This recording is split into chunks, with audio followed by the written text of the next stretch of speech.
Congress party के पहले प्रधानमंत्री श्री जवाहरलाल नेहरू 0 वोट पाकर प्रधानमंत्री बने थे। भारत के इतिहास में इनके जितने प्रधानमंत्री बने, इंदिरा गांधी जी क्या चुन के आई पहली बार? नहीं, कांग्रेस के अंदरूनी लड़ाई, इंडिकेट सिंडिकेट की लड़ाई में गूंगी गुड़िया के रूप में आई। स्वर्गीय राजीव गांधी जी का चुन के आए? नहीं, इंदिरा जी की दुखद हत्या से उपजी परिस्थितियों के कारण बनाए गए। भारत के राजनीतिक इतिहास में लोकतांत्रिक ढंग से अगर किसी पार्टी के 2 ही प्रधानमंत्री चुन के आए, जो जनता के सामने हमने रखा यह प्रधानमंत्री होना चाहिए और जनता ने चुन के कहा यही प्रधानमंत्री होना चाहिए, एक श्री अटल बिहारी वाजपेयी और एक श्री नरेंद्र मोदी। भारतीय राजनीति में बहुत सारी चीजों का पटाक्षेप हो रहा है।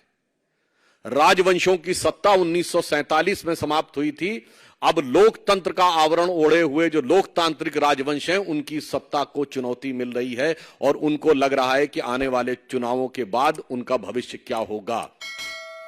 और यह मैं ऐसे ही नहीं कह रहा हूं, आप उत्तर से दक्षिण तक देखें तो 2019 के लोकसभा चुनावों में देश की प्रबुद्ध जनता ने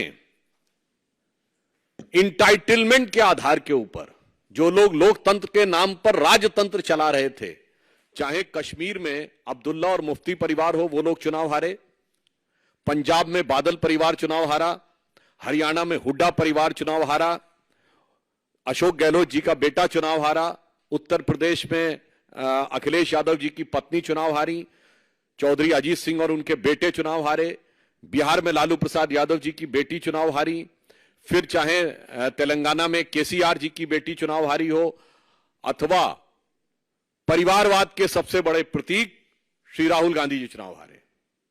तो खड़गे जी, यह सत्य है। जो आपको डर लग रहा है कि इसके बाद ये लोकतांत्रिक राजवंशों के लिए चुनाव के का भ्रम जनता के सामने रखकर राजनीति करना संभव नहीं हो पाएगा, क्योंकि अब भारत में वास्तविक लोक सत्ता का प्रादुर्भाव हो गया है।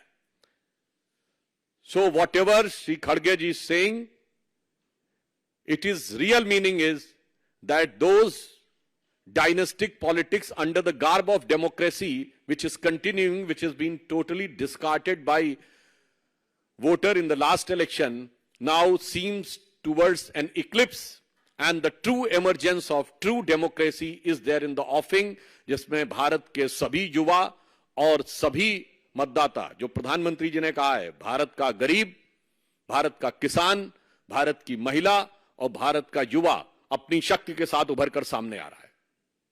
वैसे ये लोग जो लोकतंत्र की बात करते हैं, तो मैं याद दिला देना चाहता हूं, कांग्रेस पार्टी के पहले प्रधानमंत्री श्री जवाहरलाल नेहरू 0 वोट पाकर प्रधानमंत्री बने थे। अप्रैल 1946 में कांग्रेस कार्य समिति की बैठक में 16 कांग्रेस कमेटियों में से एक ने पट्टाभी सीतारमैया को और एक ने कृपलानी जी को वोट दिया था, और बाकी सारे के सारे वोट सरदार पटेल को मिले थे और 0 वोट जवाहरलाल नेहरू को मिले थे। और इस बात की, उस घटना के अंदर का point by point, minute by minute reference Kripalani की किताब माय डेज विद गांधी में है, मौलाना आजाद की किताब इंडिया विंस फ्रीडम में है, दुर्गा दत्त की किताब India from Curzon to Nehru and thereafter में है।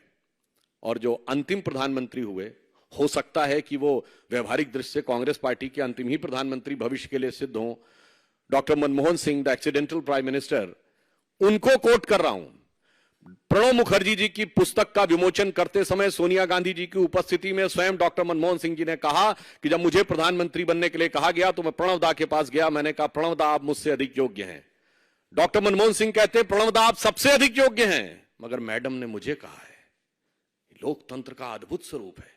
पहले प्रधानमंत्री से लेकर अंतिम प्रधानमंत्री तक, 0 वोट से लेकर 0 वोट तक प्रधानमंत्री बनाने वाले लोग आज कहते हैं कि लोकतंत्र हमें समझ में नहीं आता है और लोकतंत्र के वास्तविक रक्षक वो हैं। फिर मैं कह रहा हूं, भारत के इतिहास में इनके जितने प्रधानमंत्री बने, इंदिरा गांधी जी क्या चुन के आई पहली बार? नहीं, कांग्रेस के अंदरूनी लड़ाई, इंडिकेट सिंडिकेट की लड़ाई में गूंगी गुड़िया के रूप में आई। स्वर्गीय राजीव गांधी जी का चुन के आए? नहीं, इंदिरा जी की दुखद हत्या से उपजी परिस्थितियों के कारण बनाए गए। श्री पीवी नरसिम्हा राव कैसे बने सबको पता है, और डॉक्टर मनमोहन सिंह सबको पता है। तो भारत के राजनीतिक इतिहास में लोकतांत्रिक ढंग से अगर किसी पार्टी के 2 ही प्रधानमंत्री चुन के आए, जो जनता के सामने हमने रखा यह प्रधानमंत्री होना चाहिए और जनता ने चुन के कहा यही प्रधानमंत्री होना चाहिए, एक श्री अटल बिहारी वाजपेयी और एक श्री